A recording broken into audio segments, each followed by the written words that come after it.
Yo, what's going on? 100 burpees a day till Juneteenth. What y'all got to say about it? Come on in. Come on in. The water is fine.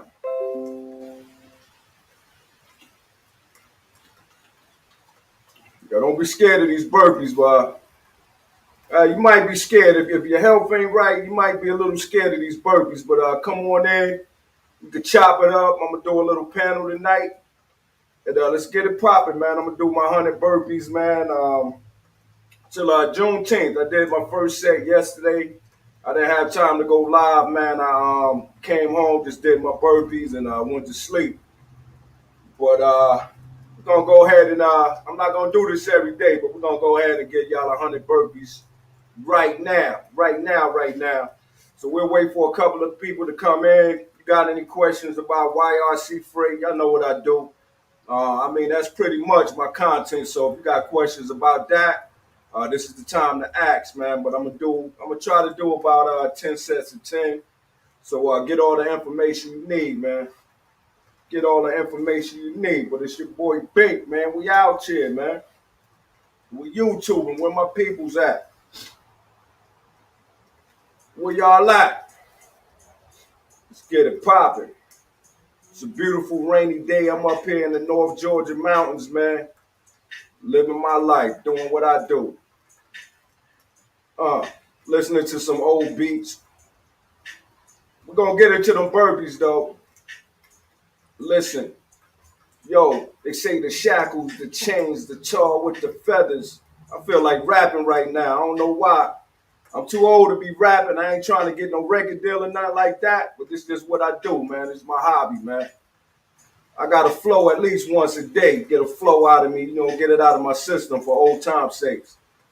Listen.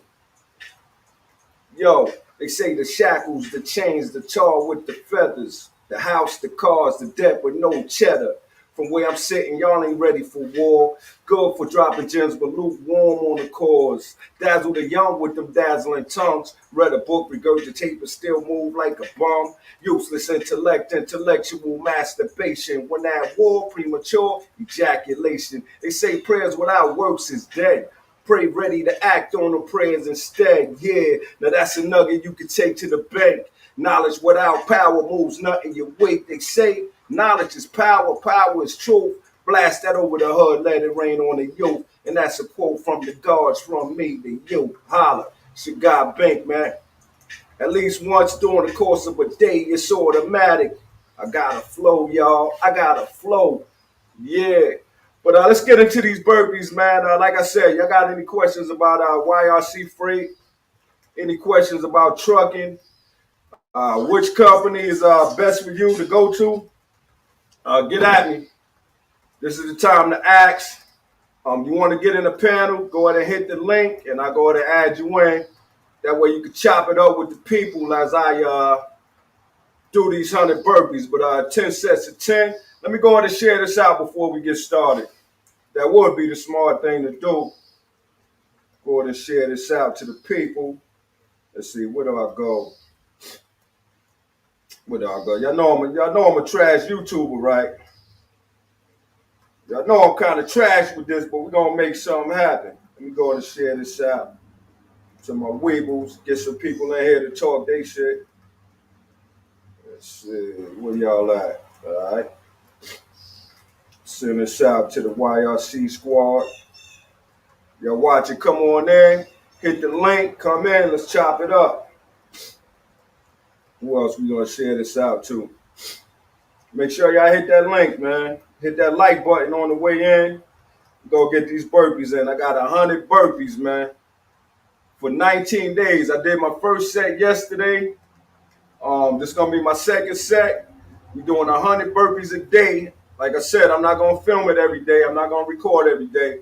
But 100 burpees a day until Juneteenth. That's June 19th. So 19 days getting it in with some burpees.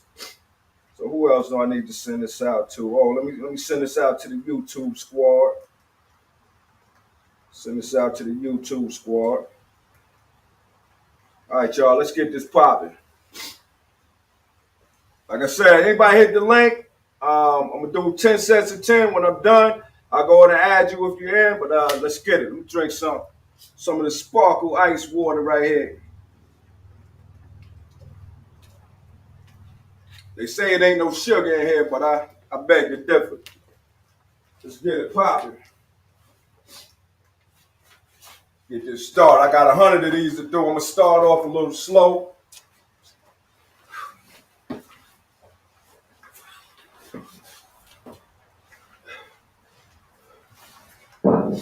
A pump is a push-up. So when I say double pump, that's one push-up. That's one. Let's get it popping. I'm gonna start off slow just to warm up.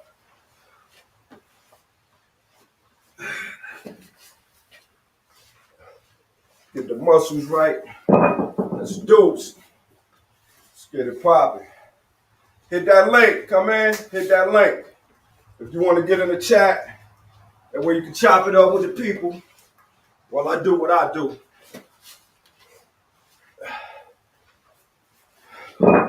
That's 3. Starting off slow, y'all. Warm the muscles up. That's 3. Double pump burpees.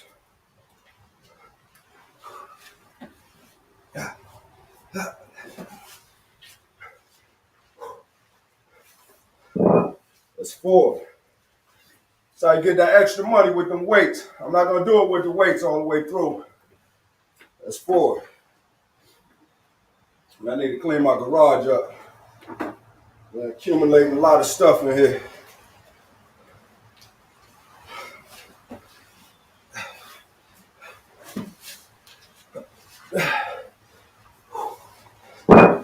That's 5. Let's get it.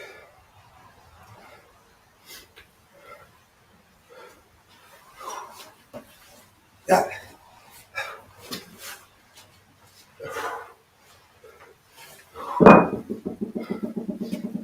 That's 6. Hit that link. Who we got in here? Let go. That's 6.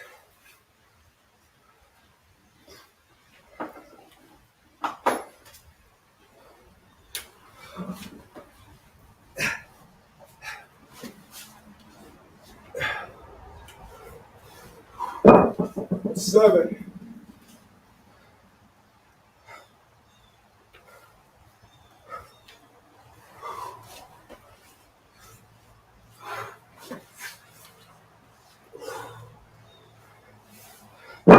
That's 8.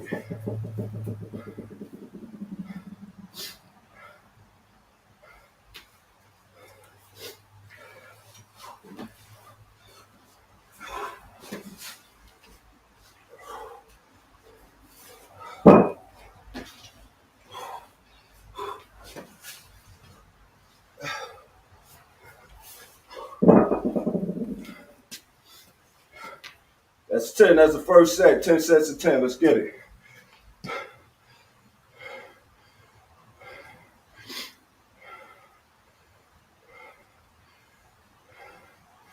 All right.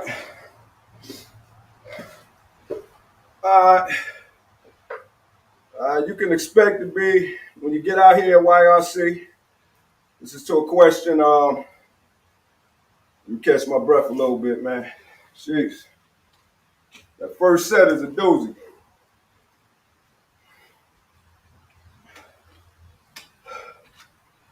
Man. So you come out of school, man, you're going to go through orientation. You're going to end up going with a trainer for about 160 hours.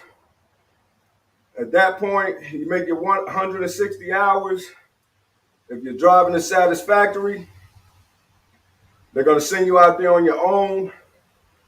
Remember, you're going to be on the bottom of the board. So you got a union company. The weather is good now. Busy season is here. Even though it's busy season, it still slows down every now and then.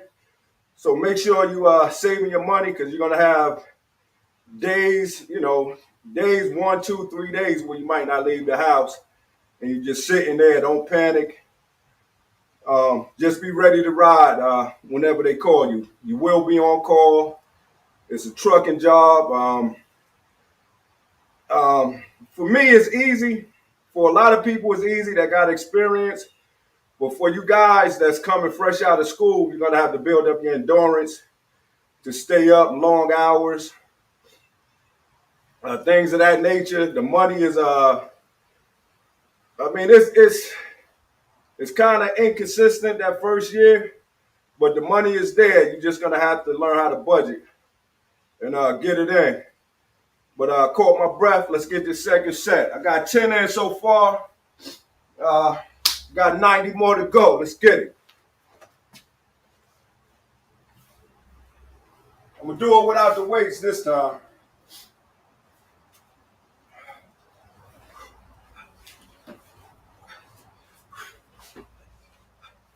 One.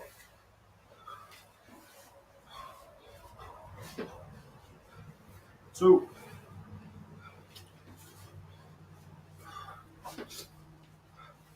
Three.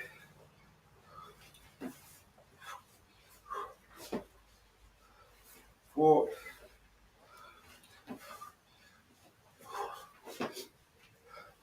Five.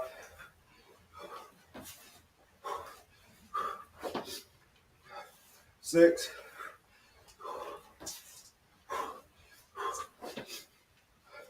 Seven.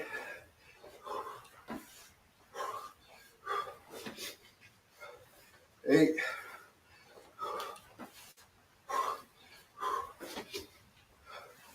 9.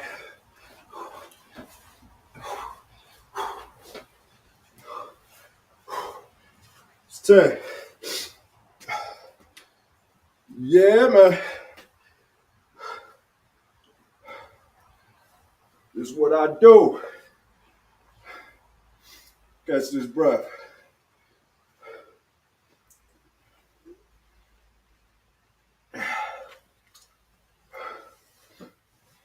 Oh, man.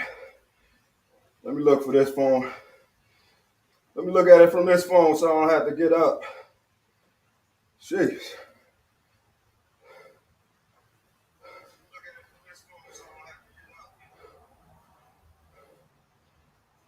Oh, man. Yeah, our regional, man, is you'll be home about, like I said in a lot of my videos, every other day, 3 to 4 days at the most, depending on which terminal you run out of. They got different bylaws on how long you're gonna stay out. So make sure you know that union book. Read that union book front to back. Get all the information you can. Don't sweat the union rules starting out. Just learn how to drive that truck, man. Learn how to stay up, build your endurance. Because what we're noticing, a lot of people that's coming out of these truck driving schools that haven't been driving a long time, you guys are having a hard time staying up, because 1 week, at the beginning of the week, you might be running the day shift. The end of the week, you might be on the night shift. You might have to leave the house 3 o'clock in the morning. Some days you're going to leave the house at 3 o'clock in the afternoon. And all of this could be going on within the same week. So, make sure you are well rested once you get out there by yourself. You get in them hotels.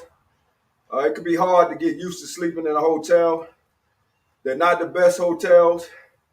I say, what you got, 5-star. I give them about a 2.5, 3. We got a couple of 5 stars in the system, but let me not lie, about 3.5, 4-star hotels in the system. But it's work. If the hotel, the sheets are not clean, if it's dirty, that's the best part about it. If you don't feel safe, you can peel up out of there, man. But like I said, man, learn how to drive that truck coming out of school, man. That's the main thing, bro. But let me get set number 3. It's good. I think I'm gonna go back and forth with the weights. Just kind of slow it down. 1.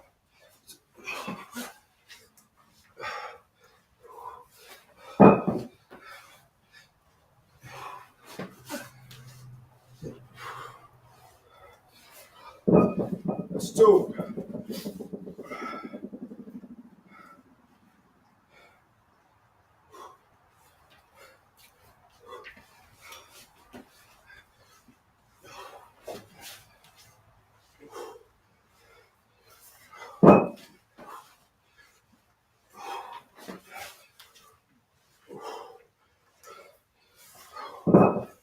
4.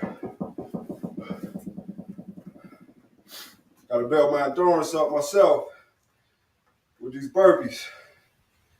Jeez.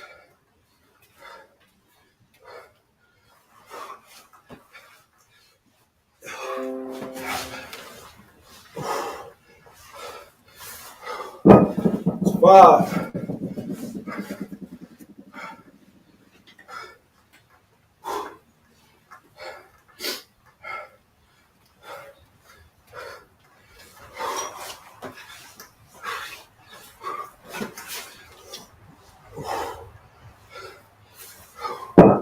6.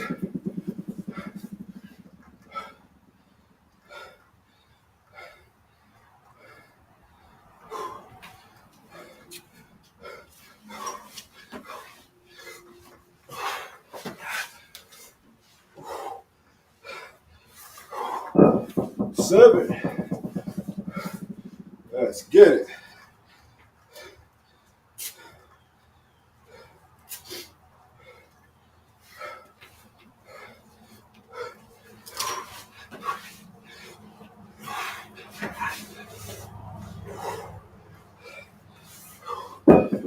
8. It's after a long day's work, y'all.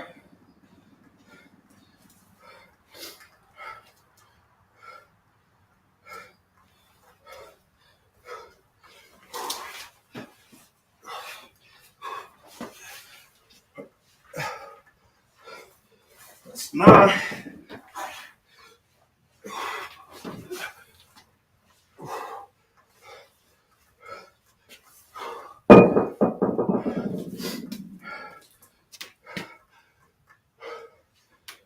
'Woo. Man. My man. Yeah, anytime, bro. Anytime. Jeez. That's 3.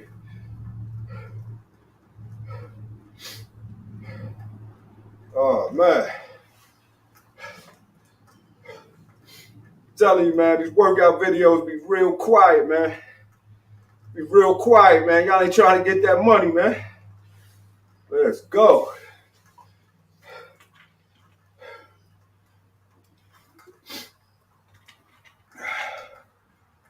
Oh man. Let's see what else we got out here, man. See something. Let me see something. See if I get the homie to come in here real quick. See if I can get the homie. Hold a second, y'all. Let's see. What's my man name? Wanted to drop some gems on y'all. Hold on.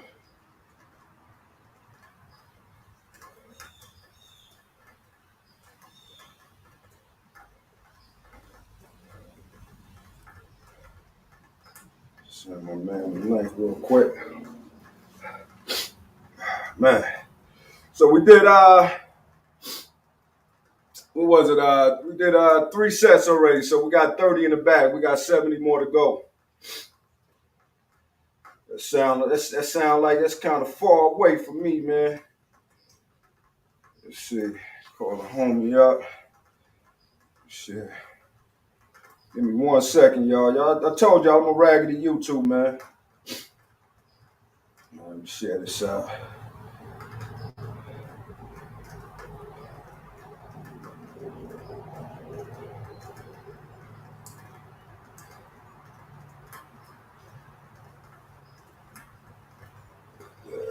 Link.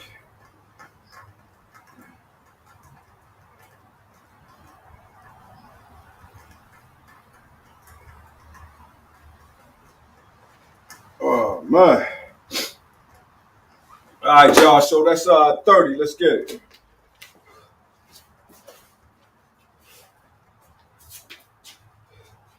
Tell you what, man. Y'all like to talk. Y'all like to talk that shit. Y'all love talking shit, but y'all get real quiet, man. Y'all hiding from these workout videos. Let's get it.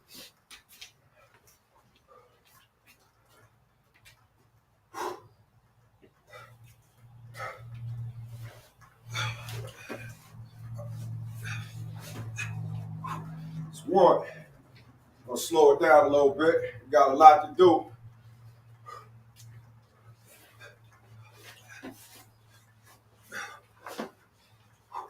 It's 2. Double this up.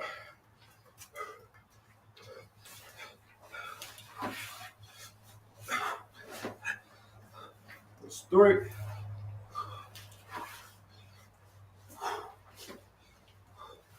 That's 4. Coming in on 40, y'all.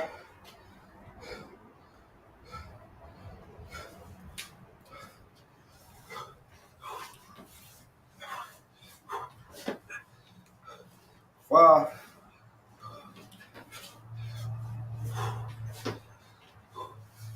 That's 6.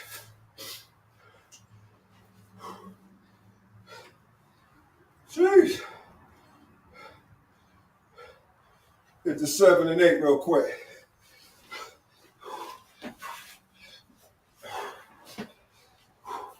7.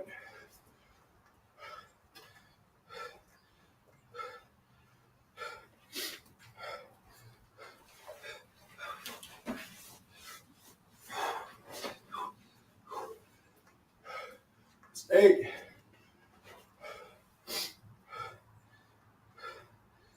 Yeah.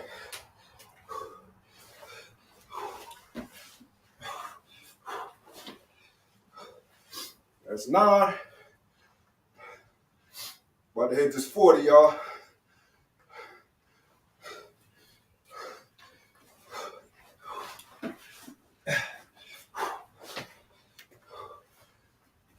Money.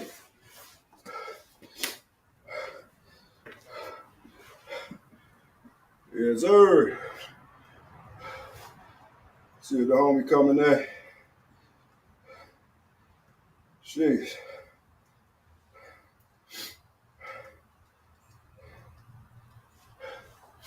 Get my ass kicked, man. But where y'all at? Talked all that trash. I'm getting in on it. Where them burpees at? Everybody talking. Ain't no action. Let's see if I can get the big homie in here. Get one of my OGs in here.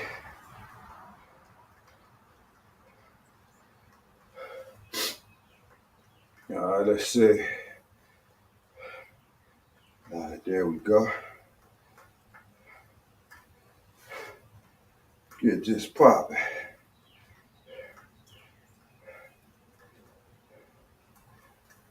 Like I said, if you got any trucking info you're trying to get, any yellow YRC info you're trying to get, now is the time. I'm all ears, and I feel real talkative today. So go ahead and get in here.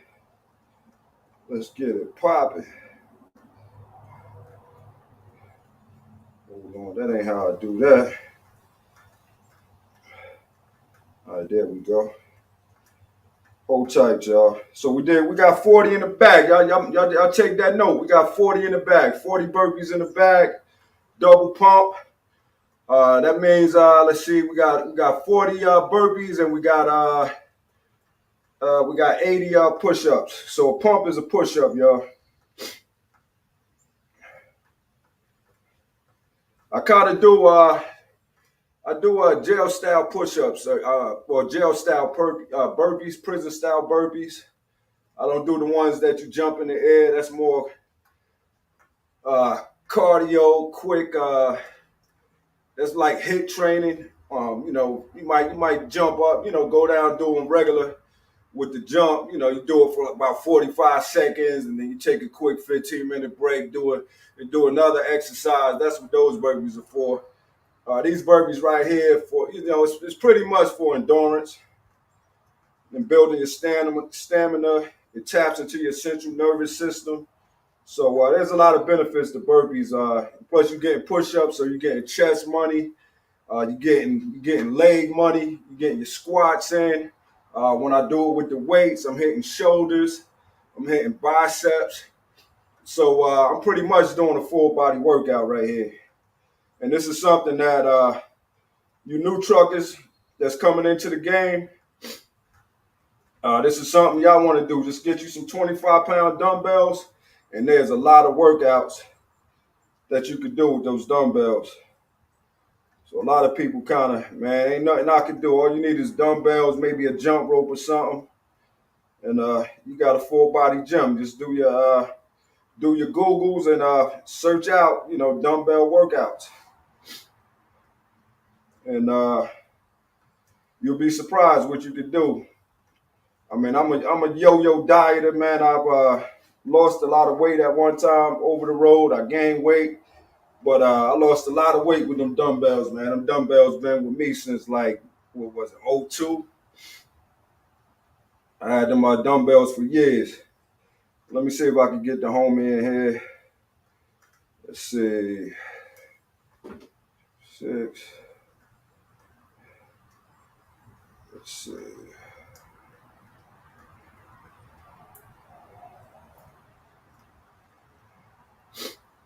All right, we here. All right. We in here. Go send this link out real quick. Share that to the homie. Let's see.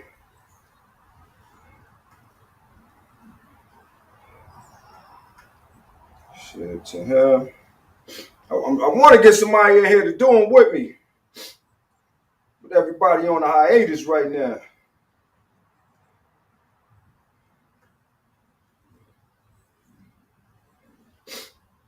Let's see.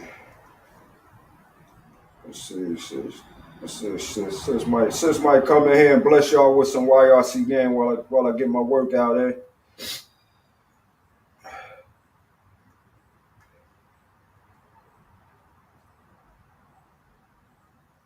Let's see if I can get sis to come through.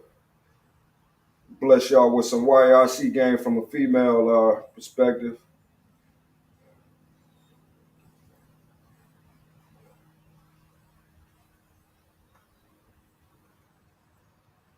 So we have 40, right?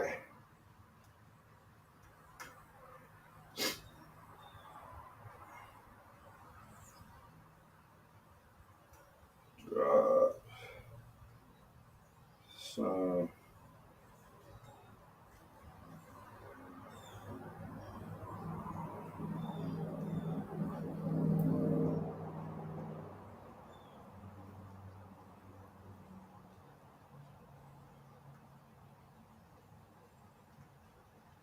you.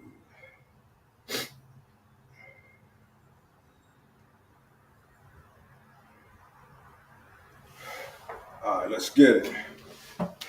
See here, what's popping, man? You already know what it is, man. I ain't playing, man. So we had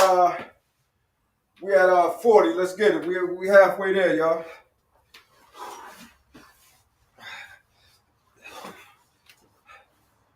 Back it off. That's 1.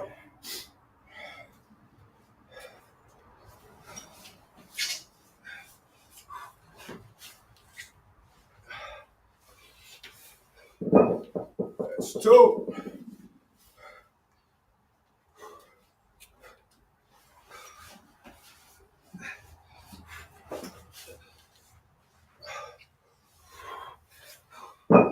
That's three.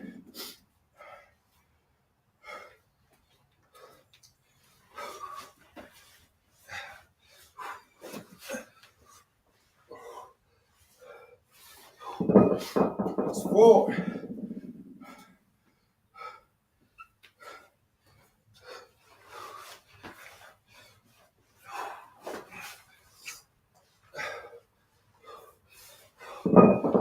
That's five.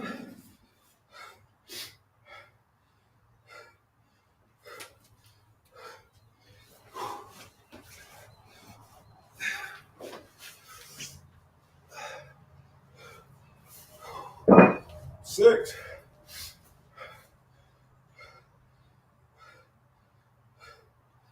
Woo.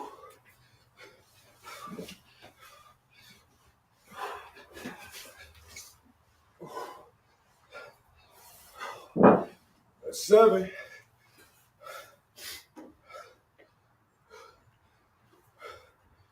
Woo. Yeah, I'm feeling it right now.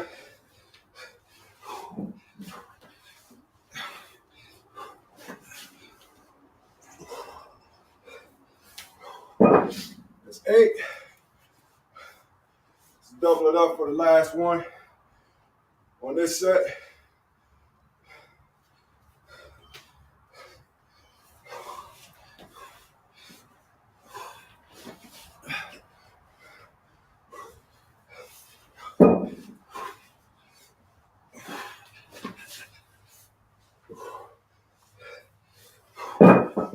Good money.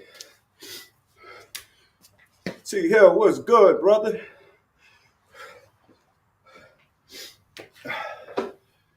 T Hill, what's shaking, man?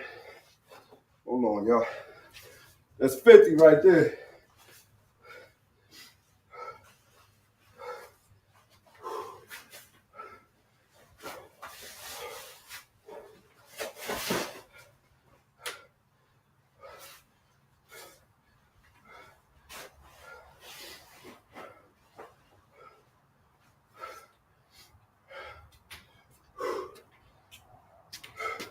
I see what it is, man. It's the whoa. Man. Oh, man. To you young guys, man, that's looking to get in the truck and listen, man. It's a grown man. This is a grown man job right here. Nobody's gonna hold your hand. Nobody cares what you're going through. They care, but they don't care. It's either you're gonna get with the program, you're gonna give it your best to get with the program. If not, you're gonna have a hard time in this game called trucking. Trucking is an easy game to get into. It's a game that'll suck you in and lock you in, especially if you don't have any other options.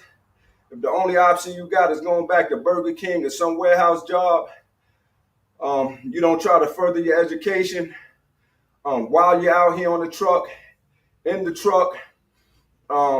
If you don't like this game, there's people that hate trucking that's been doing it for the last 30 years, and they hate every last bit of it. But they stuck because this is the only thing that they can do to make this kind of money.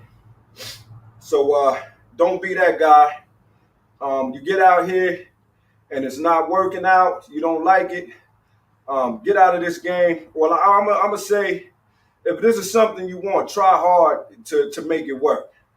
A year or two from now, if you're not liking it, go ahead and get out of this game. It's not worth it. It's if you don't like this industry, you're gonna have a miserable life. Your family is gonna be miserable. So, like I said, it's an easy game to get into, and it can be a hard game to get out of, especially after you've done it about 2, 3, 4 years. And you don't got used to this type of money, and you don't have any other options. So, like I said, man, just be mindful, man, because I've been on the hiring side, and I've seen a lot of people come into this industry, and like I said, it's easy to get in. They're excited. They run their first load, and they lose their damn mind. It's not an easy job.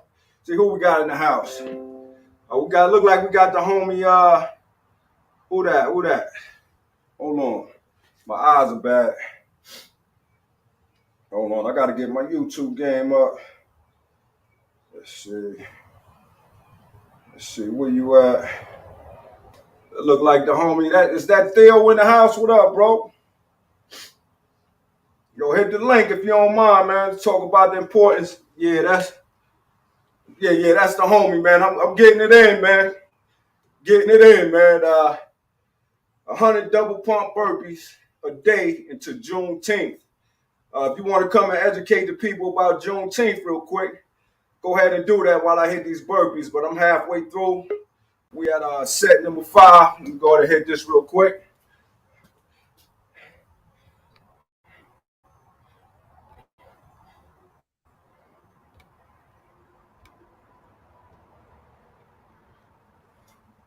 What's happening, Captain? What's going on, brother? I've been asking about you. I'm glad to see you out. You back up doing the videos every now and then. Yeah, I'm putting them out every now and then, man. I had to take a break from it. Yeah, I got you. I see you spitting them facts, man. It ain't for everybody. Nah, man, and I'm seeing it firsthand, and it's pretty sad. I've always knew this, but to just see it firsthand and hear about it, and I get the phone calls now, and it's a pretty sad situation, bro. Yeah.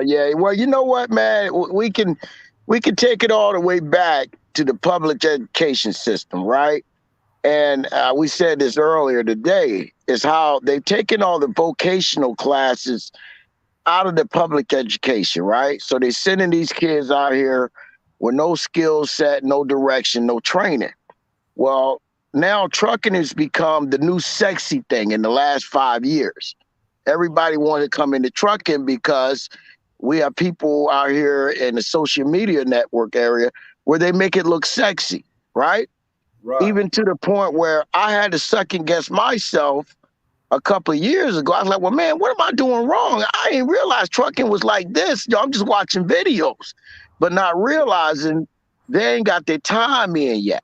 And a lot of them, once they get their time in, the videos start slowing down to the point they just say, well, I'm going to do something else. I'm coming off the road. I'm getting out of trucking. You know what I mean? And they don't realize you wasted 4 or 5 years of your life and you're trying to start over again, And I see a lot of that's going on now because the reality is trucking ain't as sexy as everybody want to proclaim it to be. And it takes a lot to do this job year in and year out. You know what I'm saying? Exactly, bro. They get in here. They see these YouTube videos, Facebook everywhere. You see these pretty women. You rarely see that. You might see that maybe once or twice a week. You might see something pretty out here. But Correct. I'm saying these women ain't pretty, but they're not looking how they're looking on these videos. And Nah. they're not speaking to anybody out there. They're usually low key. They're in their truck. They got them curtains pulled, and it's just not a lot of action out here. No, it's not like everybody think it is, but you brung up something that I want to touch on. When you said they're not speaking to anybody, right? And this Right. is to all the females that are watching this thing if they watch it later. I try to get them to understand if I speak to you, if I hold the door for you, I'm doing it as a man and being respectful. I'm not trying to get with you. You know what I mean? Right. And some of these women, I get it. They think every guy want them out here. It ain't the case all the time. You just trying to be respectful. And I literally had to check somebody about 3 years ago in Illinois about that. I held the door open for her and I spoke to her. She dropped her head down, didn't say nothing. So I walked right back up to her. I said, yo, can I ask you a question? She said, yeah. I said, when I first started driving, I didn't see no sisters out here. Barely see any women, right? And if you Right. did, they looked just like the truck they was driving. No disrespect to anybody. And Right. I'm just being facetious with that comment. And, it's nice looking sister. And I said, listen, I ain't trying to talk to you. I'm just trying to give you respect for being out here because I know how hard it is. When you're going to some of these places, you're the only female, you know.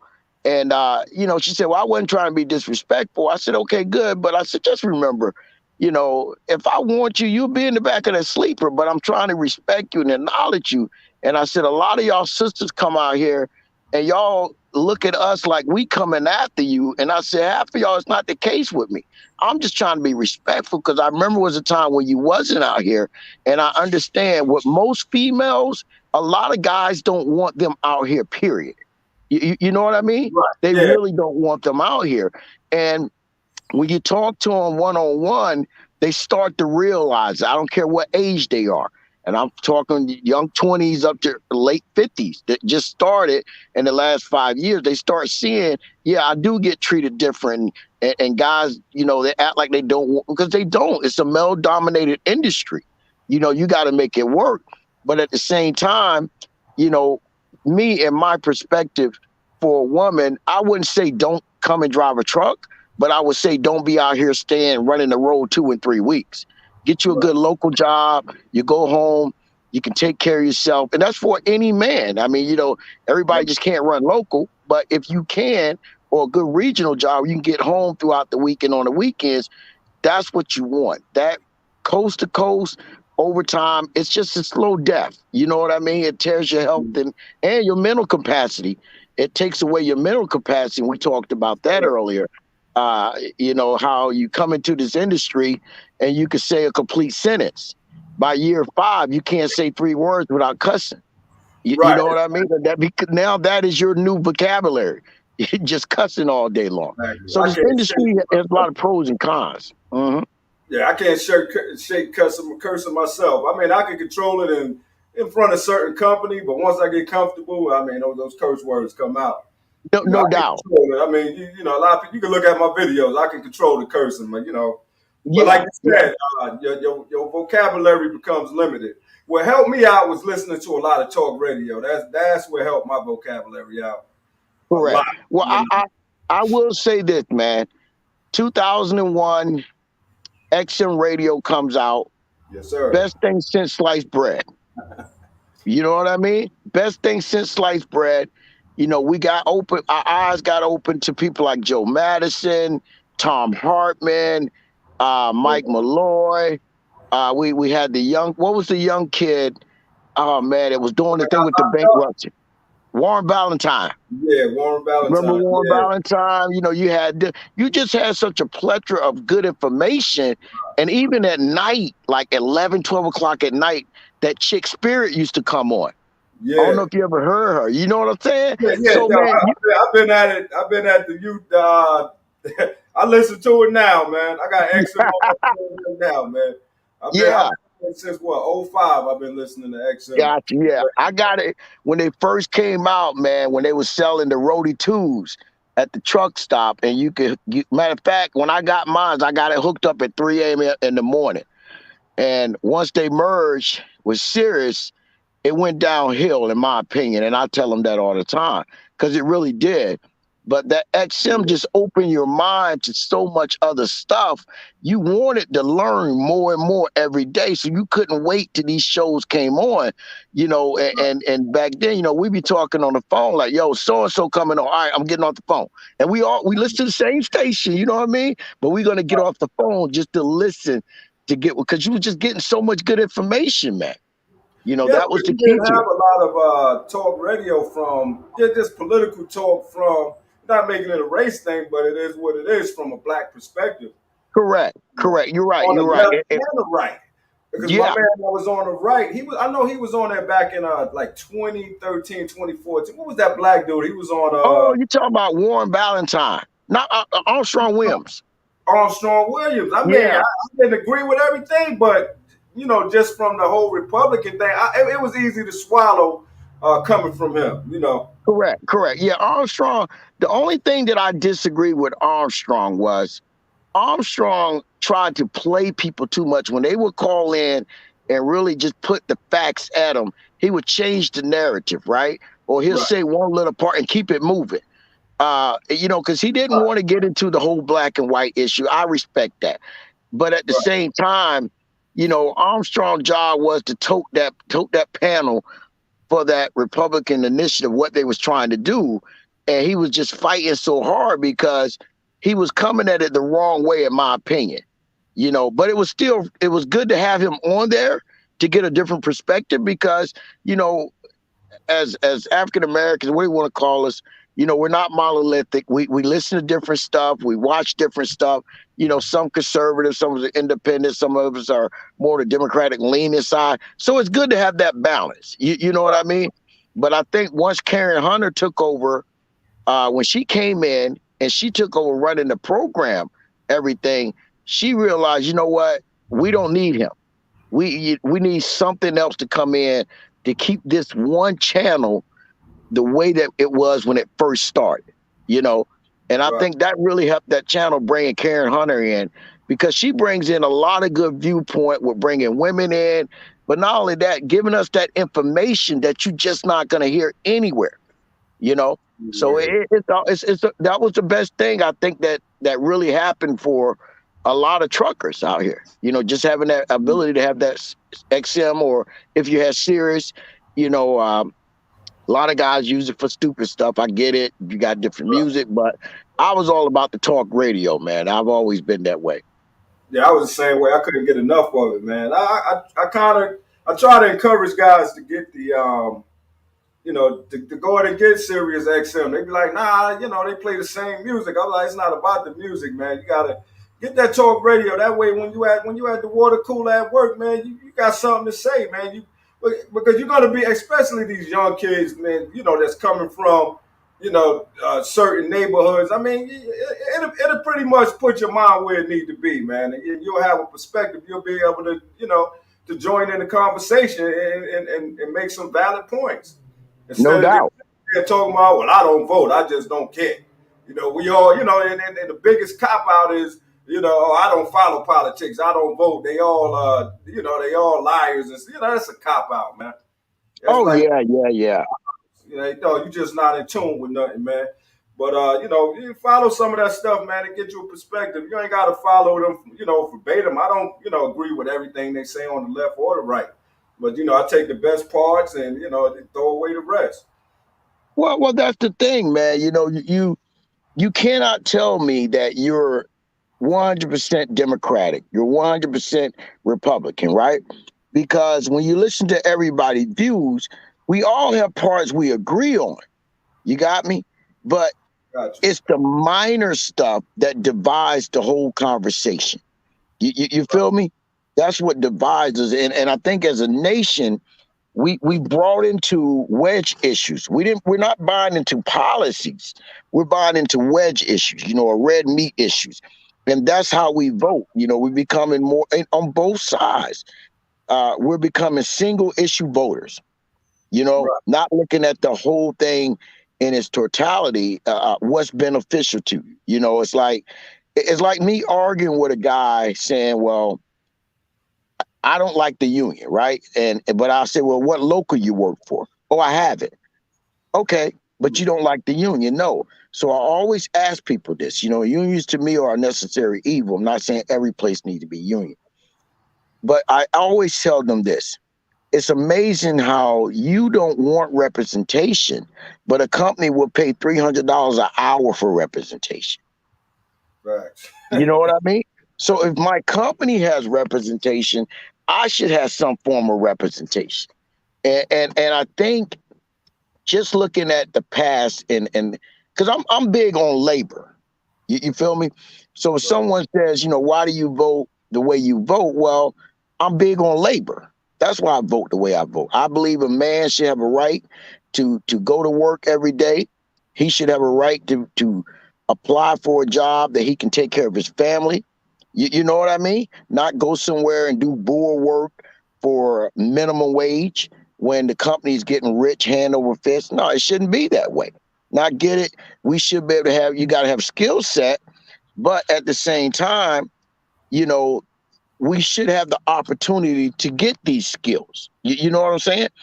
And these Exactly. skills that you're gaining starts from that teenage age. But if you're coming straight out of high school and there is no direction, which I see a lot of now everybody want to go to the easiest job or what looks sexy. You know what I'm saying? And that's what those are fair weather jobs. You're just not going to stay there long enough to really make a difference. Or if you do, by the time you get out, man, your body's worn out. You know what I mean? So it's a double-edged sword, but I just tell people, look, I'm big on labor. I understand uh, the gun rights issue, the taxes issue. I understand that. But when you can't provide for your family, you can't eat that gun. Nah. You feel me? You know, uh, uh, when someone says, "Hey, you guys are a socialist," okay, well, okay, no problem. Call me what you want. Don't drive on the roads that the taxes pay for. Don't call the police department that the taxes pay for. Right? Don't call the fire department.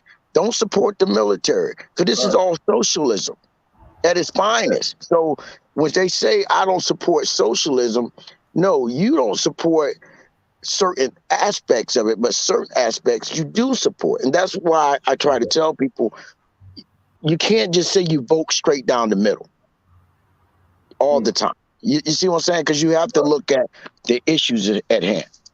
Mm-hmm. Yeah, straight down the middle. I mean, that's kind of a cop out too, man. Yeah. Because most people that say that they're independent, they lean one way. Like you can Oh, hear no it. doubt. I don't know who No, they think. Who. no Like, doubt. like I mean, you're right. I mean, because there are times, man, where I could be somewhat independent or more democratic, right? In other words, I'm basically saying there are some people on the other side of the aisle I could vote for. right, You got me? And right, I tell people this all the time. I looked at the Maryland governor. I can't think of his name. He's a Republican, kind of heavyset guy. And during COVID, he was asked this one question. Well, what about the president? He said, I'm not worried about the president. I'm worried about the people in my state that voted me. You see what I'm saying? At that point, he took politics out and realized the people in his state is who he's working for. You got me? So, yeah, and now I would have to look at his record if he ran, but just hearing him say that, it draws some kind of skepticism to say, wait, let me listen to what else this guy's done. Because nobody was saying that back then. You was either screaming, leaning left or leaning right with the whole COVID situation and what should be done and right. what shouldn't. So that's how I look at it, man. And politics is a touchy subject. you know, Very touchy, um, man. I try to stay away from it, man, as much as I can. correct, correct. It stresses you out, man. News. I mean, a lot of people kind of, man, you're not up to date on what's going on. I might go months without watching the news, man. I could do without that stress, man. Um, maybe I could make a change if I follow the news, and I mean, but the way that I feel about it, man, ain't Yeah. nothing. Me watching the news is not going to change the world. That's the way I feel. No, no, it's So, not. Especially when you're watching these news outlets that are just so one-sided leaning. You know what I mean? They lean one side and that's it. That's one thing I loved about when XM came about. You got both sides of the perspective. You know, right, people can say what they want about Joe Madison, but listen, he coming after everybody. If it's wrong, it's wrong. You got me? exactly. So that's the kind of people I can respect. And he don't get his props the way he should. Because so many guys listen to him. And it's funny, when they first started XM for the first 3 years, he was the number one show on that setup. Right. On XM Radio, he was the number one show for the first 3 years out of all the shows they had. But it's about getting some knowledge every now and then and enjoying life. You know what I mean? Yeah. Yeah. I caught on to Joe Madison because I had Sirius, I wasn't. It was before they merged, Correct. so I was listening to a lot of Mark Thompson, And Yep. I tell you, man, after about 2011 when they merged, oh man, I was done with Mark Thompson, man. Even though I love Mark Thompson, but Yeah, Joe Madison, it was something different over there. man. And here's the thing: before they merged, Joe Madison used to bring a lot of guests on, right? Mhm. He used to bring George Green on. He played the whole audio, Lindsey Williams. He was bringing these kind of people on that was telling you what's going on behind the scene. But once they merged, he stopped doing it. You know, Joe Right. used to let a guest come in and sit in and run his show when he would take off. Now they just play replays. I haven't listened to his show in a while, but majority of the time they just be playing replays when he's off. But in the beginning, man, that was the reason why I got serious because I knew about Joe Madison prior. But when I seen he was on the line, I mean, XM, I apologize. When he was on the lineup, that was why I got it. Because I was leaning towards Sirius just because I liked the way their radios looked. You know what I mean? Right. Yeah. So, and that was kind of a stupid decision based on how the radio looked. But you're in the truck, you got a trucker's mindset, and that's what. But Right. I was glad I got XM and everything, man. But since they merged, a lot of stuff has changed. You had a lot of good people on there. You had Randy Rose. She's not on there anymore. Mike Malloy, who used to come on real late at night on the same channel that Tom And Hartman Mike was Boy on. was sharp, man. Yeah, man. I think he started a podcast. I gotta try to find him because I haven't heard him so long. But the thing with Mike Malloy, man, his daughter, and I know she's got to be at least 13 now. And Right. it's funny, he's been having her on that show since she was born. You used to hear her crying. Then when she started talking, and she was 3 or 4, then she started doing the infomercials, so on and so on and so on. So you literally watched this little girl grow up on that radio. You didn't physically see her, but hearing her, you're hearing her grow up as she's going on that radio. But Mike Malloy, he was no joke, man. I even told Dirty about him. I said, man, this guy, he wasn't playing around with nobody. Nah, You know, nobody, yeah. man. He had me sharp, man. He had my talking points right on point too. Oh I yeah, was good. yeah. Man. Well, you know what, man? What and I didn't take everything that they said verbatim. I would Correct. actually do my research, man. Like they made you. I was doing my Googles, man, doing my research, man, and really, just gaining knowledge, man. A lot of stuff that I didn't know, but Correct.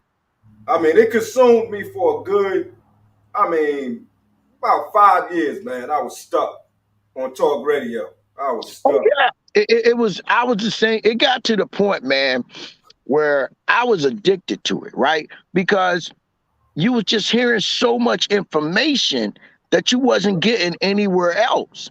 No shucking and jiving, a little bit of laughter, but you was Right, getting real information, and that's what we need. We need correct information. We just don't need to watch CNN or MSNBC, Fox or OEN. You can watch them. I don't knock none of those shows, but we understand those are opinionated shows. You know what I mean? They're right, based more on opinionated. When we getting into the realm of the Madisons and the whole Sirius XM stratosphere, well, it's a different ball game now. They're not beholding. Well, I don't know. Since they merged, that's why I say Joe kind of clamped down. But before, man, he was like Mark Thompson used to be, Mark the Military, right? right. He was like that. Then once Mark came over and throughout the merger, he did good for a while. But that thing that got him kicked off the show, I don't know how he fell for that trick. That was done by design. You Uh-huh. know, they had been coming after him for a while, and he took the bait, and that ruined the show right there on the spot. Yeah. You know? His Yeah, information, I believe he was more, he was sharper than Joe Madison to me. He just had a different delivery. And, it yeah, wasn't entertaining. Joe Madison is more entertaining. But Mark, he was sharp. I mean, he shut pretty much everybody down, and he shut it down in such an intelligent way. I mean, it wasn't no denying that you that you was wrong with your viewpoints after he got done with you. You correct. know, he didn't curse you out. But yeah, man, I miss those guys, man. But that was That was some serious trucking right there, man. They got you down the road back then. Yeah, well, man, you know what? To be honest with you, man, you couldn't wait till it came on, right? Telling you, man. And when I first got it, I think, who's I working for? Oh, I was running line haul with R&L. And I got a cat I've been knowing for years, man. And we talk every night about 11 o'clock. You know, he runs short run with Old Dominion now. And we will always talk about that time, and then early in the morning we would talk, right? And no matter what, okay, Joe Madison coming on, I gotta go, right? Or Right. sometimes we'd be talking and my radio might be messing up or his might be messing up, and when he's on my phone listening to Joe through me and vice versa. You know what I'm Right. saying? So we got that going on for a while, man. But it's just good to have a different insight. And then of course, you know, with the Black History thing Joe does every day or every month, you know, it's really good. But like I said, in the beginning, Joe used to bring a lot of guests on, man. I mean, that's where I learned about Lindsey Williams, and he wrote the book Energy and Crisis No More. And he was actually a chaplain with the oil industry, but he did a video of it when he was talking about his book, and I think it's like an hour and a half long. You can find it on YouTube. And sometimes it's broken up in different sections, 3 minutes here, but you can get the whole thing. And one of the interesting things that he said, and he said when he was in Alaska, they found so much natural gas that they had to have 747 jet engines pumping it back in the ground. You know, so he was just talking about how the oil was, and he made me think about something when he says, and now Bush was in office when he did this, and he says, remember, whenever the not the GDP, what is it called? They always complain about it, the budget of the country. I can't think what it's called now. What, Um, what the gross domestic product? No, that's not, the GDP. not, yeah, not the GDP, the national debt. The National debt. national debt. There Okay. you go. So the guy, he says, whenever the national debt goes up, gasoline goes up. And he said they use the price of raising the gas up to pay down the national debt. Right. And this was what he was saying they're doing right now with Bush. Because remember, Bush was on towards his end, his gas prices went through the roof. Right. Right. So I started watching that. And I noticed when it went up under Obama, the debt went up, then the debt comes down. And once Trump came in, the debt was low, the fuel was low. But by the time he left, Biden comes in, the debt goes up. And then when we had COVID and, it increased the debt more, both presidents did, then all of a sudden the fuel went through the roof. Right. You got all these different facets of why it's going up. And I started looking at that. Then I even went back to the 70s and went all the way up to about, I think, 2008. And I said, you know what? He's not lying. He's right. When we had that steady increase in fuel or diesel gas prices, the Right. national debt was going up. It had got to a point, and it went up, and then it would come down after about 2 years, and the next guy come in and raise it up. So it makes you think, when you can bring people on like that and give you a true perspective of what's going on. Yeah, exactly, man. And they could back it up with data. No doubt, no doubt. It's undeniable. So, Hmm. man. And Man, yeah, school the people about. I'm gonna go ahead hit another set of burpees, man. School the people on Juneteenth, man. What kind of knowledge you have on that, man? Like, what was the significance of that? What was going on? and on June, what they call Juneteenth. Yeah, Well, it was for, when they freed the slaves. You know what I right, mean? That's the basics of it. Uh, I don't think they should call it Juneteenth because we're mispronouncing a word. and you got me. It's like, why do we have to be associated with mispronouncing a word? right, And you want to celebrate on June the 19th. Call right, it that. There's no word called Juneteenth. So that's one of the things I have a problem with. I think right, what they should have did was just listen. The day that it was signed into law, that's the day. If we want to celebrate, we celebrate as that is a holiday, right? And right, because we got so many holidays that we celebrate in this country. The problem is the people don't know the backdrop of the holidays, like Memorial Day. You know, why we have that with the blacks and them Right. digging up burying the soldiers, giving them a proper burial. You know, marching in a parade, saying we're Americans. You know, all that's never really been told. Right. And so the reality is the average person never knew what Memorial Day was about, right? So now we have a day called Juneteenth, whatever it's called, and half of the American public, and I wouldn't even say half, 90% don't even know what it's about, right? If it's a federal holiday, we take off. That's all I know, you know. And I look at things from a historical context. You know, we got to know what we're celebrating, right? Like, I don't celebrate Thanksgiving. I don't celebrate any holidays, but that's my personal choice, and I don't knock when another man does. But when I tell people why I don't celebrate it, they look at me like I'm crazy. You know what I mean? And then I say, look, now just look this up. I'm gonna back this up and prove it to you why I don't celebrate it and why you shouldn't. Right. But it's hard to change our mind when we've been taught a certain way for a long time. You know what I mean? Got you. Hmm. Yeah, But man. The what now Juneteenth, well, whatever they mhm. want to call it. Now it had something to do. Now didn't like it was slaves in Texas. They didn't know slavery was over. What's the science behind Well, that? when they passed the law, because a lot of the slaves didn't read, a lot of them didn't know that slavery was over. You know what I mean? So they Right. were still in bondage. Some states did it immediately. You know, the northern states, except for I think Delaware or Maryland, did it immediately. The southern states, they waited a little while, and right towards like Texas was really the last stronghold to release the slaves. And one of the interesting things about that, if you go back to that time and read the letters from the Texas governor's wife, how she was so against it. You know what I mean? She's really against the whole releasing of the slaves. And that's what it was. Now, I'm not saying it should be a federal holiday.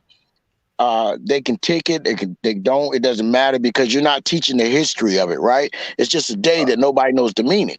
You know, if anything, you know, why not celebrate the Statue of Liberty, what it was based on, not the lie and theory that we've been taught of what the Statue of Liberty represents.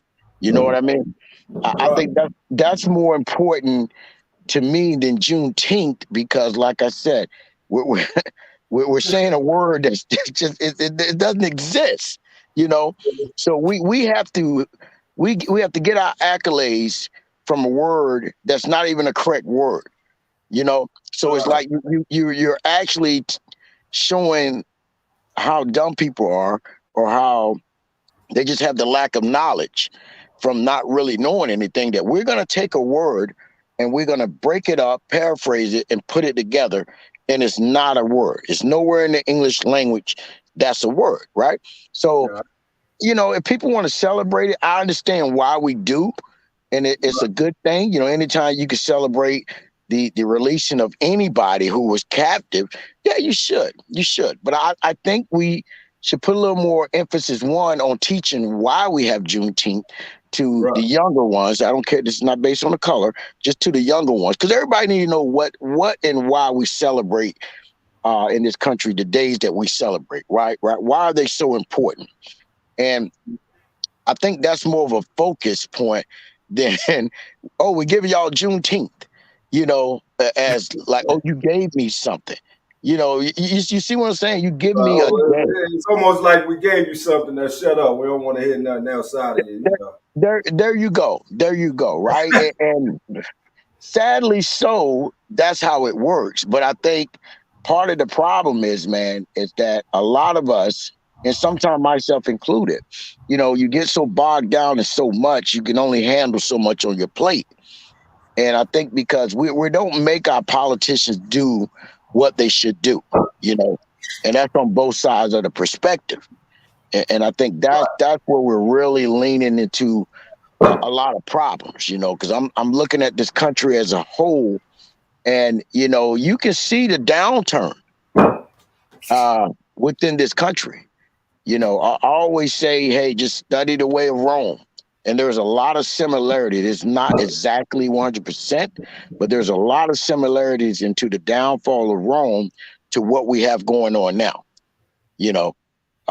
Especially when you look at, we've got half our military all spread all over the place. That was one of Rome's biggest problems. They was running into a financial collapse. That was a problem. So now we have to entertain people so that they don't know what's going on. Now you factor those two concepts, and there was more to it, but factor those two, and then factor what we do in this country, right? When things get bad, it's a whole lot of entertainment on TV. We go back to the Great Depression when things went bad. There was a lot of Broadway shows, so people were entertained, and it's no different now. People can't wait to get home to be entertained. So now they're taking them away from reality, right? So that's where we're at, and to hit it home, look at what they're doing with the metaverse, right? I don't know if you have been looking into that. Yeah, it's getting crazy, man. Mm-hmm. It's getting crazy. You buy property online. Oh yeah, the digital real estate. Making people antisocial, man. Well, true. Mm-hmm. Because what they got going on is like you can, go buy a pair of shoes in the metaverse, and it's kind of cool, but it's weird at the same time. Like you could buy an outfit in metaverse and go to this metaverse party to a club, and the same outfit that you want on metaverse, they'll mail it to you like the real outfit, like in the mail. You can have it. Yeah. I mean, that's kind of dope, but I see where they're going because people are already antisocial, and that's pretty much going to be people's party right there. In the metaverse, man. And I can imagine what they're going to be doing with the. What's the 3D glasses the kids be wearing? Oh yeah. All of that. I mean, they're gonna probably start putting X-rated stuff on there, so for people to get off. It's just gonna make people weird, man. They ain't gonna even want the real thing. Well, you know what it is? It's designed to give you an alternate reality, right? So once it gets, I would say the way they got it designed. And I don't think it's that way yet, but this is what they want to do. I can go into the metaverse, right? When I get inside, I can be whoever I want. You feel me? Right. So I can go in the metaverse and I can be you. I could be walking around as you. And the best way to describe it was there was a movie that the actor Anthony Mack did. I'm gonna find it and I'm gonna send it to you. And him and his friend, they were friends in college and high school, and they always play video games, right? So the one guy, he gets married. The next guy, he's a playboy, but he still like the video games. So he brings his video game to Anthony Mack and say, hey, man, try it out. All of a sudden, they're playing a karate game or anime, and one of them's a girl and one of them's a guy, right? And in this movie, they're the martial arts of anime is what they're doing. Well, they end up screwing in the movie inside this alternate universe, right? Then the guy gets out, he goes home, they meet up the next day. He's like, hey, man, that right there, no, that wasn't me. I don't know what happened. Then they get to doing it again to the point where Anthony Mack's character didn't even want to sleep with his wife no more. You see? So that's really with porn, with the porn that's on our phone now. No doubt, man, no doubt. They don't want the real thing. They don't want to smell the real thing. They don't want the workout. Yeah, they brain is too much work. You don't even want a real woman. And a lot. And I feel like a lot of truck drivers are dealing with that. That's where a lot of the problems come from. You've been on the road 2 weeks, come home and don't want none. Yeah, well, here's the thing. With the ELD, it took out a lot, right? There was a time, I've had T-Mobile a little over 20 years. And we used to have the little dating site or friend site called Air G. You know what I mean? And you can go on Air G and meet different women. At the time, I'm working for Cowan. And I used to say, I-95, that's my lane, right? I had chicks all up and down I-95, and I'm in a day cab. I would go to Route to Glen, Virginia, Nashville, Knoxville. So I had chicks everywhere, right? It was so easy. I'm on paper. I could spend the night with them, get up in the morning, come back, get my load. They didn't say a word. Well, now you on ELD, you can't even move the truck. You feel me? Um, if you're working for a company, so you got to have the chick meet you, and a lot of chicks are, instead of walking the trap in the truck stop, they online selling it that way, then they come to the truck stop. You feel me? But when you was on paper, you could do so much, you could have a little fun out there. Now it's really not like that. But a lot of guys, I think, that come into it and they do this for a while, they get so consumed with the lifestyle of being a trucker to the point on the weekend that's all they know. You know what I mean? They don't really go after women. They just stuck in this truck for some reason. What's going on, Rob? How you doing, brother? Not much was going on. Oh man, good to see you up here. So Yeah. That little slow kid hung up on us earlier. yeah. Well, you know how it Yeah, is, he, man. he hung up the phone. When the adults get to talking, they supposed to leave the room. You know what I mean? So it is what it is on that Uh-huh. avenue. Yeah. But you know what, Bink? I really would like for everybody to learn the true story of the Statue of Liberty. You know? Bro, break that Um, down for me, man. I don't think I know. okay, well, if you ever been to the Statue of Liberty, it's hard to go down right where the feet are, right?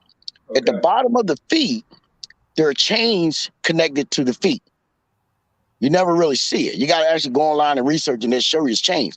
The guy who originally designed this, it was for when they ended slavery in this country. That was why we got the Statue of Liberty. The original design and build of the Statue of Liberty was an African woman.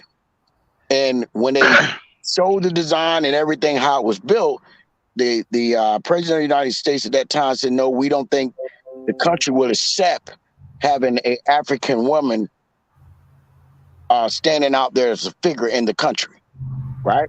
So the guy had to change it. He had to change everything. But he's an artist, right? So artists don't like to change their art. So what he did, he left the chains on at the bottom. And if you do the research or Google Black Statue of Liberty, I think there's one, it's either in Cuba or it's one African countries. It shows the original design and the original statue. It's not as big. But Right. that was supposed to be that was the original statue, but he had to change it because America wouldn't accept it that way.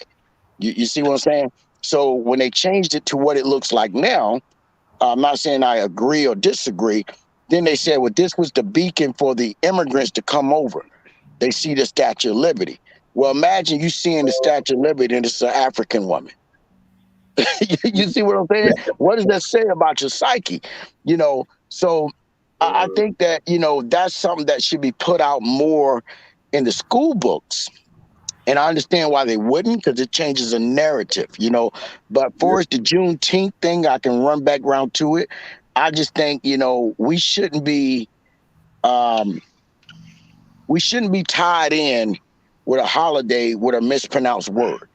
That's not even a word. That's my biggest issue with it, you know, and that's how I see that.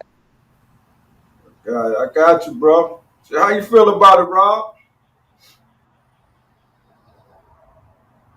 Hey, Uh-oh. Rob. Now, What's yeah. your take on this I was Juneteenth trying to stuff? fix my little earpiece. I was trying to fix my earpiece over here, and I was thinking about saying the word, but I said forget about it. Huh? Um, What, Juneteenth? Go ahead and say it, pronouncing man. the word. Nah, Huh? not at all, because I can't say it. But I never thought about it like he just thought about it, like, because there's a lot of words, I mean, that we look at that are mispronounced or they do it to kind of like correlate it with the celebration or something. So, Correct. I mean, you know, so in that aspect, it's like, I see your argument, but I don't get your argument as far You, as with that. Well, Um, I get that. I it's get just that. sad that it's just sad that there's only pockets of moment that supposedly we celebrate certain things instead of just something just naturally that we celebrate. Just like with certain holidays, they celebrate certain holidays that got all type of different things behind it. Correct. Excuse me. So like I don't know, I'm kind of open on it. It's cool, but it's just like why we always have, like I said, pockets of moments that we could celebrate something. Well, Just with any celebration, pretty correct. much. Correct. And the problem is, well, let me say this first and foremost.